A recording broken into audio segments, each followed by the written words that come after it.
మనం శుద్ధీకరించబడాలా. హల్లెలూయా. కాబట్టి ఇక్కడ ఎవరు కూడా పూర్ణ పరిశుద్ధులుగా ఇంకా మనము అవ్వలేదు. మనము బాప్టిజం తీసుకున్న పరిశుద్ధపరచబడినా ఇంకా పూర్ణ పరిశుద్ధపరచబడటం లేదు. పూర్ణ పరిశుద్ధపరచబడడానికే మనం సంఘానికి వస్తున్నాం, వాక్యం వింటున్నాం, అభిషేకించబడుతున్నాం. అలా మనల్ని పూర్ణ పరిశుద్ధంలోనికి మనము నడుచుకుంటూ వెళ్తున్నాం. హల్లెలూయా. రైట్. ఈరోజు దేవాది దేవుడు మనల్ని ఏ విషయాలలో శుద్ధీకరించాలని దేవుడు ఎదురు చూస్తున్నాడు. எந்தெந்த காரியங்கள் நம்ம வாழ்க்கையை நாம் சுத்திகரிக்கப்பட வேண்டும் என்று ஆண்டவர் விரும்புகிறார், என்னென்னத்தை நமக்கு எடுத்து కాటుகிறார், ఏ విషయాలు మనలో నుండి తీసి చూపిస్తున్నాడు. ఇది తీసేయి, ఇది కరెక్ట్ కాదు, ఇది దేవునికి విరోధమైన కార్యములు అని మనకి ఏదైతే ఎత్తి చూపిస్తాడో వాటిని ఒప్పుకొని అప్పగించి విడిచిపెట్టి சுத்திகரணக்கு మనం దేవుని సమర్పించుకోవాలి. హల్లెలూయా.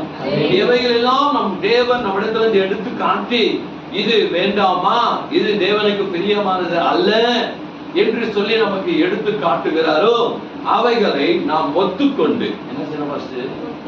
ஒத்துக்கொண்டு விட்டு விட்டு இரக்கம் காட்டும்படியாய் ஆண்டவரிடத்தில் கேட்டு அவருடைய அபிஷேகத்தினாலே நாம் நிரப்பப்பட வேண்டும். ஹல்லேலூயா. வாசிப்போம். இன்றைக்கு தேவன் எந்தெந்த காரியத்திலே நம்மை சுத்திகரிக்க வேண்டும் என்று தேவன் ఎదురుబార్க்கிறார். ఈ రోజు దేవుడు ఏ ఏ విషయాలను మనల్ని పరిశుద్ధపరచమని దేవుడు ఈ రోజు మనతో మాట్లాడబోతున్నాడు అంటే విగ్రహ ఆరాధన. ఏంటది? ఆ విగ్రహ ఆరాధన నుండి మిమ్మల్ని మీరు ఏం చేసుకోండి, பரிசுத்தப்படுத்திக்கொண்டு. இப்ப விக்கிரக ஆராதனைகளிலிருந்து உங்களை நீங்க என்ன செய்யுங்க, சுத்திகரித்துக்கோங்க. எங்கப்பா நாங்க இந்த விக்கிரகம் கும்பிடுறோம், நாங்க எந்த கோயிலுக்கு போறோம், మేమే గుళ్ళు పోతున్నామయ్యా, మేమే విగ్రహాలకు ఆరాధిస్తున్నామయ్యా. కాబట్టి ఈ రోజు విగ్రహాల నిమిత్తంగా మనల్ని పరిశుద్ధపరచమని దేవుడు చెప్తున్నాడు. ఏంటి கத்தச்சொல்கிற காரியம் என்ன? விக்கிரகம் நாங்க போய் கும்பிடுறது, நாங்க எந்த கோயிலுக்கும் போகிறது இல்லையே, எங்க வீட்டுல எந்த விக்கிரகமும் இல்லையே அப்படின்னு நீங்க சொல்லலாம். நீ அந்த విగ్రహాలకు పోகிறது இல்ல, ఉన్మైదా. హల్లెలూయా.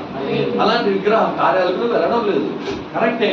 కానీ దేవుడు ఒక మాట చెప్పాడు, నాకంటే ఎక్కువగా నువ్వు దేనిని ప్రేమిస్తావో అదన్నీ కూడా విగ్రహమే.